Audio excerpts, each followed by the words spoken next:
Okay, सो हम start करने लगे एंडोक्राइनोलॉजी। एंडोक्राइनोलॉजी थोड़ा सा हम अलग तरीके से करेंगे। मैं इसकी बहुत ज़्यादा शॉर्ट वीडियोस बनाने वाली हूँ, क्योंकि मैं एक दिन में सिर्फ 4 या 5 पेज करूँगी, ठीक है, क्योंकि इतना टाइम नहीं है। तो रोज़ इसके 4-4 पेज करके इसको 4-5 दिन में ख़त्म करूँगी, ठीक है। So it will be a short video for endocrinology. सबसे पहले हम हार्मोन्स के एक्शन के बारे में बात करेंगे कि ये हार्मोन्स एक्चुअल में एक्ट कैसे करते हैं, ठीक है। They act via ji protein coupled receptors, जो कि ऐसा होता है, सर्पेंटाइन शेप का होता है, ठीक है, जी प्रोटीन कपल रिसेप्टर।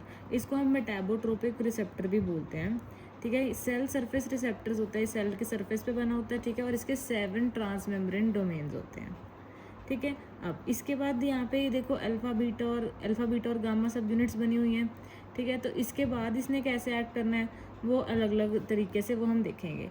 एक तो ये एक्ट कर सकता है, मतलब ये वाला जो मैंने लिखा हुआ इन्फॉर्मेशन ये देखो, एक तो ये एक्ट कर सकता है फॉस्फोलाइपेज सी से, ठीक है।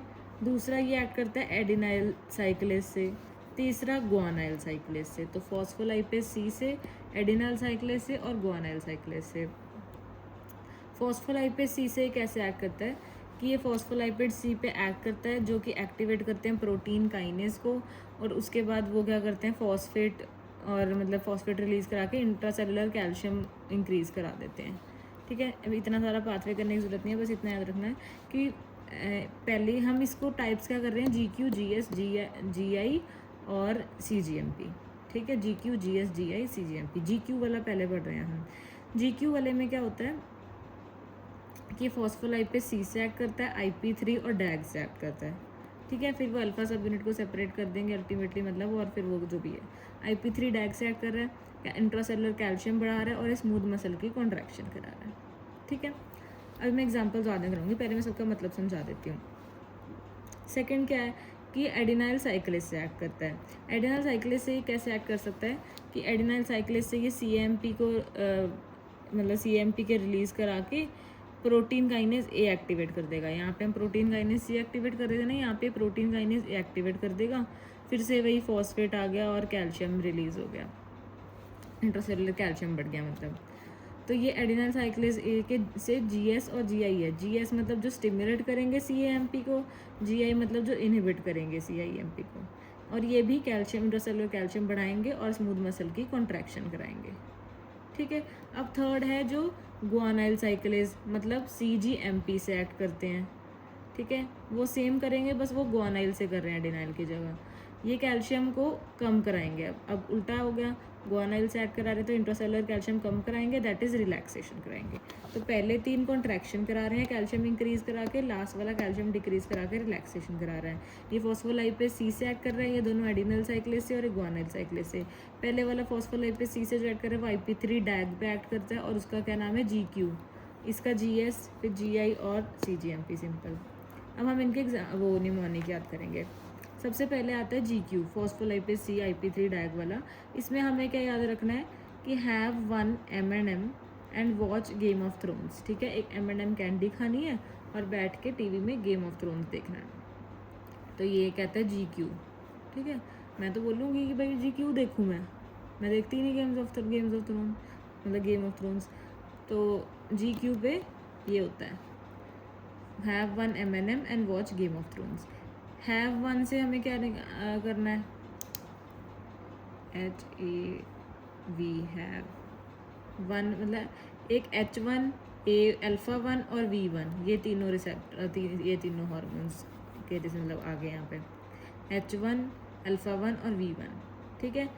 M&M से क्या आता है M1 और M3, ठीक है, M1 और M3, क्योंकि ये 2 वाले ना सारे एक ही लाइन में आएंगे, मैं भी कराऊंगी। तो इसलिए पहले इधर H1 alpha 1 V1 M1 V3। And watch ए से क्या है एंजियोटेंसिन 2, ठीक है। गेम ऑफ थ्रोन्स में क्या आता है GOT, जी से क्या है गैस्ट्रिन और GnRH। देखो गेम ऑफ थ्रोन्स में उसने बताया था कि वीडियो में कि बहुत सारे गोनाड, मैंने तो देखी नहीं, अब बहुत सारे गोनाड्स होते हैं, तो फिर गोनाडोट्रोपिक रिलीजिंग हार्मोन, फिर उसमें क्या कहते हैं बहुत सारा, मतलब भूख लगती है ना, खाते हुए देख रहे हैं तो गैस्ट्रिन, और क्योंकि गोनाड्स हैं तो बच्चे होंगे तो ऑक्सीटोसिन, ठीक है। और फिर देखते देखते हमारा हार्ट रेट बढ़ेगा, टैकीकार्डिया होगा तो TRH, और एक एक्स्ट्रा है CCK, ठीक है, क्योंकि हम सी कर रहे हैं ना, वो भी देख रहे हैं CCK। So have one M&M and watch Game of Thrones. H1 alpha 1 V1 M1 M3 angiotensin 2 gastrin GnRH oxytocin और TRH. अब हम आगे एडिनाइल साइक्लेस पे. जीएस में बहुत सारे होते हैं, ये हमने याद नहीं रखने क्योंकि हम बाकी सब याद कर लेंगे, जीएस वाले छोड़ देंगे. इसमें बेसिकली बीटा रिसेप्टर्स और पिट्यूटरी वाले ये सब आते हैं, पर हमने ये याद ही नहीं रखना जीएस वाला. जीआई पे आ जाते हैं जो इनिबिट करते हैं सीएमपी को. इसमें क्या याद रखना है, क्योंकि ये इनिबिट कर रहा है सीएमपी को, तो पागल है, इनिबिट क्यों कर रहा है तू, है ना. तो ये मैड 2 है, 2 टाइम्स मैड है. तो इसमें M2 अल्फा 2 और D2 और सोमैटोस्टैटिन एक एक्स्ट्रा है, सोमैटोस्टैटिन आ जाएगा इसमें. ठीक है. उसके बाद जो साइक्लिंग जीएमपी से ऐड कर रहे हैं गुआनाइल साइक्लेस से, जो कैल्शियम को डिक्रीज करके रिलैक्सेशन कराते हैं. अब हम ये CGMP वाले रिलैक्सेशन करा रहे हैं, तो इसको हम बैन कराएंगे कि भाई यहाँ पे रिलैक्सेशन अलाउड नहीं है. ठीक है, तो बैन. ठीक है. इससे क्या रखना है, BNP ANP और NO, ये वाले वैसे भी हमें पता है, BNP ANP और NO ये रिलैक्सेशन कराते हैं. NO आर्जिनिन से आता है. ठीक है, बायोकेम पार्ट. तो ये हमने ये वाला टेबल है कर लिया. जी प्रोटीन कपल्ड रिसेप्टर्स कर लिए. अब और क्या होते हैं हमारे पास, कुछ होते हैं जो डायरेक्ट इंट्रासेलुलर जाके खुद ही एक्ट कर लेते हैं, उनको किसी रिसेप्टर की ज़रूरत नहीं है, किसी आयन की, किसी चैनल की, किसी की ज़रूरत नहीं है, ये खुद ही अंदर चले जाते हैं इंट्रासेलुलरली. क्यों, कैसे जा सकते हैं, अगर ये लिपिड सॉल्युबल होंगे तभी ये पास कर सकते हैं, तो ये लिपिड सॉल्युबल होते हैं. और ये स्लोअर होते हैं क्योंकि इन्होंने सारा काम खुद ही करना है, बाकियों ने तो बस काम सौंप के जाना है, इन्होंने खुद करना है, तो ये स्लोअर होते हैं. अब इंट्रासेलुलर तो जा सकते हैं, इसमें हम आगे भी देख सकते हैं कि भाई तुम सेल में जाके साइटोप्लाज्म तक जा सकते हो, कि तुम न्यूक्लियस में भी जा सकते हो, या तुम दोनों में जा सकते हो. तो इसलिए it can be intracytoplasmic, intranuclear या बोथ. इंट्रासाइटोप्लाज्मिक सी से है, तो इसमें साइटोप्लाज्म तक कौन जाता है, कॉर्टिकोइड्स, बेसिकली कॉर्टिकोस्टेरॉइड्स, ग्लूकोकॉर्टिकॉइड और मिनरलोकॉर्टिकॉइड्स आ जाएंगे इसमें. ठीक है. जो दोनों में जा सकते हैं वो कौन है, प्रोजेस्टेरोन और विटामिन डी. और जो सिर्फ न्यूक्लियस में वो डायरेक्ट न्यूक्लियस में जा रहे हैं वो है नीट, क्योंकि वो इतने नीट एंड क्लीन बन के आए हैं, उनको डायरेक्ट न्यूक्लियस में एंट्री मिल गई. ठीक है. वो कौन कौन से हैं, एन से तो न्यूक्लियस हो गया, ई से क्या है ईस्ट्रोजन, ए से विटामिन ए और टी से T3 T4. देखो ईस्ट्रोजन डायरेक्ट न्यूक्लियस में जा रहा है, प्रोजेस्टेरोन बाहर ही बैठा हुआ है, मतलब दोनों में जा रहा है ये. अच्छा, प्रोजेस्टेरोन दोनों में जा रहा है, बाहर कहाँ बैठा हुआ है. तो ये विटामिन भी दोनों में जा रहे हैं, ईस्ट्रोजन प्रोजेस्टेरोन भी दोनों में जा रहे हैं, पर इंट्रा न्यूक्लियर कौन से हैं, नीट. नेक्स्ट आते हैं inotropic receptors, that is ligand gated ion channels. ये लाइगेंड गेटेड आयन चैनल्स होते हैं जो आयन मतलब चैनल के थ्रू जाएंगे. ठीक है. ये फास्टेस्ट एक्टिंग होते हैं क्योंकि इन्होंने सिर्फ चैनल को काम देना है अपना. ठीक है. फास्टेस्ट एक्टिंग है आइनोट्रोपिक आयन्स के थ्रू. तो जैसे एक है ग्लूटामेट, इसमें एग्जांपल्स क्या क्या है, ग्लूटामेट, गाबा ए और सी. ठीक है, 2 गाबा ए और सी. देन एसिटाइलकोलिन में निकोटिनिक वाले और सेरोटोनिन 5-HT3. ठीक है. तो ग्लूटामेट, गाबा ए और सी, एसिटाइलकोलिन में निकोटिनिक वाले और 5-HT3 सेरोटोनिन. ग्लूटामेट वाले में हमारे पास जो कैल्शियम चैनल पे एक्ट करते हैं वो कौन से होते हैं, NMDA, और सोडियम चैनल वाले होते हैं एम्पा. ग्लूटामेट हो गया. अब गाबा ए और सी से एक्ट कर रहा है, लेकिन गाबा बी कहाँ होएगा, जी प्रोटीन कपल्ड रिसेप्टर, तो इस वाले में होगा गाबा.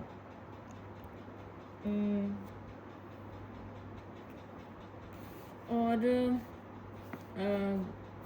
एसिटाइलकोलिन में निकोटिनिक यहाँ है, मस्कुलिनिक पीछे होंगे जो M1 M2 M3 करे. ठीक है. 5-HT3 यहाँ पे, बाकी सारे जो है मोनोमीन्स जो वो जी प्रोटीन कपल्ड में है. ठीक है. अब एक लास्ट है जो एंजाइम्स के थ्रू एक्ट कर रहे हैं. ठीक है. एंजाइमेटिक रिसेप्टर्स, ये वाटर सॉल्युबल होते हैं. ठीक है. वो लिपिड सॉल्युबल थे इसलिए खुद ही चले गए, ये वाटर सॉल्युबल है, ये एंजाइम्स को भेज रहे हैं. ये भी फास्टर होते हैं, इतना कोई स्लो नहीं है. ये 2 तरह के एंजाइम्स एक्ट करते हैं. एक तो टायरोसिन काइनेज से मैप के पाथवे, दूसरा है जैकस्टैट से जैसे साइटोकाइन रिसेप्टर. ठीक है. टायरोसिन काइनेज मैप के पाथवे, जैकस्टैट साइटोकाइन रिसेप्टर. जो टायरोसिन काइनेज से एक्ट कर रहे हैं वो कौन कौन से हैं, एक तो इंसुलिन है, जो मेन है, इन्होंने पहले ही बता दिया भाई टायरोसिन काइनेज से एक्ट करता है इंसुलिन. ठीक है. मैप के पाथवे. और इसके अंदर है पाइफ, इंसुलिन पाइफ. तो ये पाइफ जो है ना, इसके आगे तुम बस ग्रोथ फैक्टर लगा दो. जैसे पाइफ में platelet derived growth factor, insulin growth factor, fibroblast growth factor, epidermal growth factor, ठीक है। तो पाइप लिख के आगे ग्रोथ फैक्टर लगा देना, और एक स्पेशल मेंबर है इनके पास, इंसुलिन। यह है टायरोसिन काइनेज या मैप के। इसके बाद आते हैं जैकस्टैट या फिर साइटोकाइन रिसेप्टर। जैकस्टैट या साइटोकाइन रिसेप्टर में हमने याद रखना है, क्योंकि ये जैक है, जैक तो पागल है, पगलेट है, तो फिर इसमें पिगलेट याद रखना है, पिघल भी गया वो, ठीक है। जितने में खड़ा रहा स्टैट तो पिघल गया, पिगलेट। प्रोलैक्टिन और जीएच, ठीक है। जीएच यहाँ पे क्यों लिखा है, यहाँ क्यों नहीं लिखा, क्योंकि जीएच और प्रोलैक्टिन बेस्ट फ्रेंड्स होते हैं, ठीक है। तो प्रोलैक्टिन और जीएच हो गया। आई से क्या है, इंटरल्यूकिन 2, ठीक है। देन 3 वो वाले हेमैट की लीनिएजेस, एक जीएमसीएसएफ, एक ईपीओ, एक टीपीओ, और एक है एल से लेप्टिन, ठीक है। क्वेश्चन में आ चुका है leptin. Prolactin, GH, interleukin 2, GMCSF, leptin, EPO, TPO, ये सब पिगलेट आते हैं जैकस्टैट में। और इंसुलिन पाइप आता है टायरोसिन काइनेज में। तो ये हो गए सारे हार्मोनल के एक्शंस। अब हम आ जाते हैं इंपॉर्टेंट डायबिटीज़ पर डायबिटीज़ का शुरू का पार्ट तो इजी है, तो हम फटाफट करेंगे। कट ऑफ क्या होता है diabetes versus impaired glucose tolerance का? 3 चीज़ें होती हैं, HbA1c, FBS और RBS, या फिर 2R OGTT, ठीक है। 2R postprandial basically. तो इसमें हमें रेंज याद रखनी है। HbA1c में होती है 5.7 to 6.5, ठीक है। इस रेंज के अंदर होती है इम्पेयर्ड ग्लूकोज टॉलरेंस, 6.5 से ज़्यादा होता है टाइप 2 डायबिटीज, मतलब बेसिकली डायबिटीज़ मेलाइटिस। और फास्टिंग कितना होता है, 100 से 126 इम्पेयर्ड होता है, और 126 के बाद डायबिटीज़। 140 से 200 RBS या पोस्ट प्रैंडियल 2R इम्पेयर्ड होगा, 200 से ज़्यादा डायबिटीज़। पर WHO कहता है अगर सिंपल तरीके से भी देखना है तो सिंपल देखो, अगर सिम्टम्स हैं डायबिटीज़ के और 200 से ज़्यादा शुगर आ रही है कभी बंदे की, जैसे रैंडमली, तो भी तुम उसे डायबिटीज़ कह सकते हो। सिम्टम्स में क्या होता है, polyuria, polydipsia, unexplained weight loss. अब आते हैं डायबिटीज़ के टाइप्स। यंग में हो सकता है, एडल्ट में हो सकता है। यंग में भी या तो पतला हो सकता है बंदा, या फिर मतलब यंग में पतला हो सकता है, या फिर नॉर्मल मतलब हो सकता है। एडल्ट्स में एक में ओबीज हो सकता है, एक में लीन या नॉर्मल हो सकता है। अब देखते हैं यंग। सबसे पहले तो हम फालतू टाइप छोड़ के सीधी बात करते हैं टाइप 1 टाइप 2 डायबिटीज़ की, है ना। तो टाइप 1 डायबिटीज़ जो है वो यंग में होती थी, वो ऑटो इम्यून है, ठीक है, इतना तो पता ही है। और क्योंकि उसमें ऑटो इम्यून है, वो इंसुलिन के अगेंस्ट वो कर देगी, बीटा सेल्स के अगेंस्ट एंटीबॉडी बना देगी, तो इंसुलिन नहीं होएगा। इंसुलिन नहीं होएगा तो वो एनाबॉलिक हार्मोन नहीं होएगा, तो बंदा पतला होएगा, ठीक है। तो इसके अंदर किसकी कौन सी एंटीबॉडीज़ बन रही हैं? आइलेट सेल्स, और मतलब आइलेट सेल के अगेंस्ट एंटीबॉडी, इंसुलिन के ही अगेंस्ट एंटीबॉडी, एंटी इंसुलिन। उसके बाद ये GAD65 के अगेंस्ट, ठीक है, और जिंक ट्रांसपोर्टर 8 के अगेंस्ट, ठीक है। Islet cell, anti islet cell, anti insulin, anti GAD65, anti zinc transporter 8। अब देखते हैं इसमें क्या लिखा है। टाइप 1 डायबिटीज़ मेलाइटिस में थिन हैबिटस होएगा बंदा, लीन होएगा, लो लेवल इंसुलिन होएंगे क्योंकि लो बीटा सेल मास है। इंसुलिन डिपेंडेंट डायबिटीज़ मेलाइटिस है ये, मतलब अगर इंसुलिन नहीं है, इसको ठीक करने के लिए हमें इंसुलिन ही देना पड़ेगा ना। ये ओरल हाइपोग्लाइसीमिक ड्रग्स क्या करेंगे, वो नहीं स्पैक कर सकते। तो इंपॉर्टेंट है कि इस पर ओरल हाइपोग्लाइसीमिक ड्रग्स हमने नहीं देने। ऑटो एंटीबॉडीज़ कौन सी है हमने बता दी, anti islet cell antibody, anti insulin, anti zinc transporter 8 antibodies. Zinc transporter in beta cells ये वाला होता है। Anti GAD65 antibodies. It is associated with other auto immune conditions, क्योंकि ऑटो इम्यून है तो बाकी भी होती हैं। इसकी स्टेजिंग होती है स्टेज 1, 2, 3 टाइप 1 की। स्टेज 1 में क्या होता है कि सिर्फ ऑटो एंटीबॉडीज़ प्रेजेंट है अभी। टाइप 2 में है कि इसके साथ अब डिसग्लाइसीमिया के सिम्टम्स भी आने लग गए, मतलब बेसिकली सिम्टम्स नहीं, डिसग्लाइसीमिया हो गया, मतलब लैब में आने लग गया, ठीक है, तुम्हारे डिरेंज्ड आने लग गई लेवल्स। और थर्ड है कि अगर सिम्टम्स आने लग गए, सिम्टम्स तो लास्ट में आएंगे, ठीक है। तो फर्स्ट में एंटीबॉडी है, सेकंड में लैब है, थर्ड में सिम्टम्स आ रहे हैं। अब यही जो टाइप 1 है ना, अगर ये बड़ों में हुए, अभी तो ये यंग में कर रहे थे हम, अगर ये बड़ों में हुए तो हम इसको बोलते हैं लाडा। लाडा क्या होता है, latent auto immune diabetes in adults. तो लाडा क्या होगा, latent auto immune diabetes in adults. ये टाइप 1 की तरह ही होता है, पर ये लेट प्रेजेंट करता है एडल्ट्स में। ऑटो एंटीबॉडीज़ होती है इसमें भी, एंटी गैड और आइलेट सेल्स के अगेंस्ट बेसिकली, ठीक है। तो लेकिन इसमें क्या है कि ये थोड़ा सा माइल्ड डायबिटीज़ है, तो इसमें हम अभी ओरल हाइपोग्लाइसीमिक एजेंट्स देके ट्राई कर सकते हैं, ठीक है। इसको हम उससे मैनेज कर सकते हैं बेसिकली। तो टाइप 1 इसको टाइप 1.5 भी बोलते हैं, क्योंकि ये 1 जैसा है पर लेट आया। पर 2 नहीं बना अभी, ठीक है। तो ये जो टाइप 1 और इलाडा में यही फ़र्क है कि इसमें ओरल एंटी हाइपोग्लाइसेमिक ड्रग्स नहीं दे सकते, इसमें दे सकते हैं, ठीक है। अब उसके बाद आ गया हमारे पास कौन सा नॉर्मल, जो हमारे पास टाइप 2 डायबिटीज़ होता है, जो कि ओबीज़ होता है। इसमें क्या होता है, ओबीज़ बंदा होता है, ये it is associated with metabolic syndrome. इसमें इंसुलिन की मेन दिक्कत क्या होती है कि इंसुलिन की रेजिस्टेंस होती है। Insulin levels are initially high, gradually become low, ठीक है। इंसुलिन लेवल्स पहले तो हाई होंगे, धीरे धीरे लो होते हैं। इंसुलिन पहले क्यों हाई हुए, क्योंकि रेजिस्टेंस होनी शुरू हुई, तो बॉडी ने और इंसुलिन बनाना शुरू किया। फिर धीरे धीरे बीटा सेल्स का पता लग गया कि भाई कुछ नहीं हो रहा, उन कैपेसिटी ख़त्म है, तो लो हो गए। It is treated with oral hypoglycaemic agents obviously.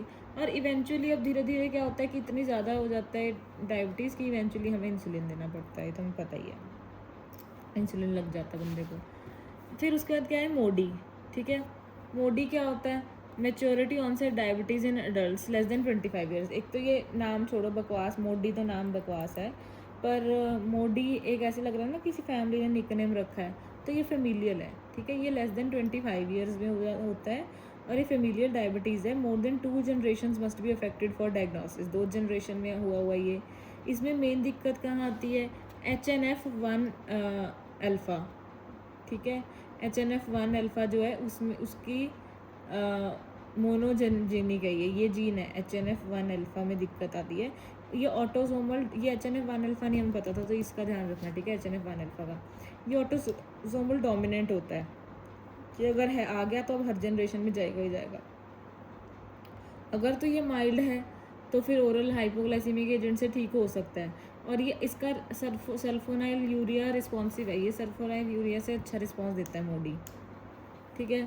But never present, और ये ना ही डायबिटिक कीटोएसिडोसिस से प्रेजेंट करता है और ना ही इसके पास ऑटो एंटीबॉडीज़ होती हैं, ये ठीक है। तो ये ठीक अच्छी बात होगी, ना तो डीके हो रहा है ना ऑटो एंटीबॉडी हो रही है। तो अगर क्वेश्चन में ये सब दिए तो देख लेना। मोस्ट कॉमन टाइप इसमें होता है टाइप 3 मोडी। हमने हमेशा किया कि टाइप 1 मोस्ट कॉमन होता है एक्सेप्ट ट्रेकियोइसोफेजियल फिस्टुला जिसमें टाइप सी कॉमन होता है, और मोडी जिसमें टाइप 3 मोस्ट कॉमन होता है। अब हम ये ग्राफ कर लेते हैं, बायफेजिक इंसुलिन रिलीज।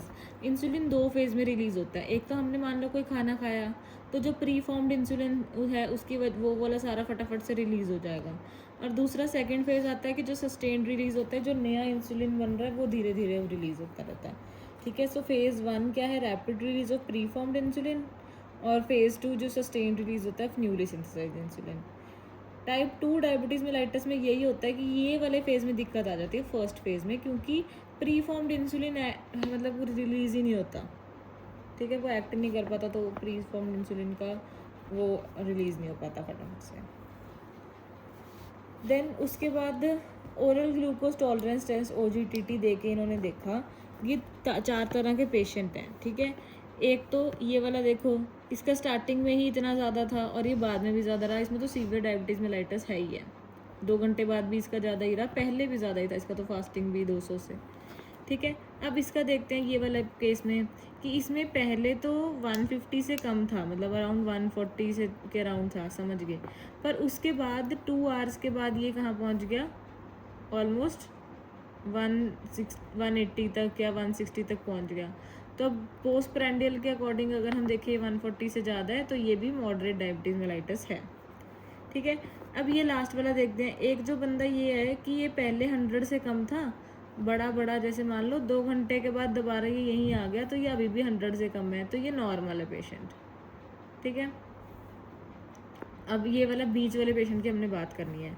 इसमें क्या हुआ कि ये पहले तो 100 से कम था, मतलब इसमें कोई ग्लूकोज की दिक्कत नहीं थी, पर जब इसे दिया तो ये पहले तो ये 200 के ऊपर चला गया, ठीक है, 200 के ऊपर चला गया। फिर उसके बाद धीरे धीरे कम आके वापस आ गया। पर इन दोनों में फ़र्क है कि ये 200 के ऊपर एकदम से क्यों गया, क्योंकि इसके अंदर ही फर्स्ट फेज़ की दिक्कत थी। फर्स्ट फेज़ की दिक्कत आनी शुरू हो गई कि एकदम से खाना खा के इसका ग्लूकोज सही नहीं हो रहा, प्री फॉर्म्ड इंसुलिन एक्ट नहीं कर रही, तो इसे लैग कर्व बोलते हैं। कि जो 180 होती है ना, वो रीनल थ्रेशोल्ड होती है, कि अगर 180 के ऊपर हो गया तो फिर तुम्हें वो उसमें दिखेगी, यूरिन में दिखेगी, ठीक है। So renal threshold for glucosuria is 180 mg/dl। Normal curve does not cross it, normal बंदे का कर्व इसको थ्रेशोल्ड को क्रॉस नहीं करेगा। लैग कर्व में क्या है कि high postprandial spike but not diabetic yet. Postprandial spike occurs due to loss or delay of first phase or preformed insulin release. This is often the earliest defect in the type 2 diabetes mellitus. तो इससे हमें पता लगता है कि बंदा pre diabetic है, बस इसका होने ही वाला काम। ठीक है, सो आज हम इतना ही करेंगे।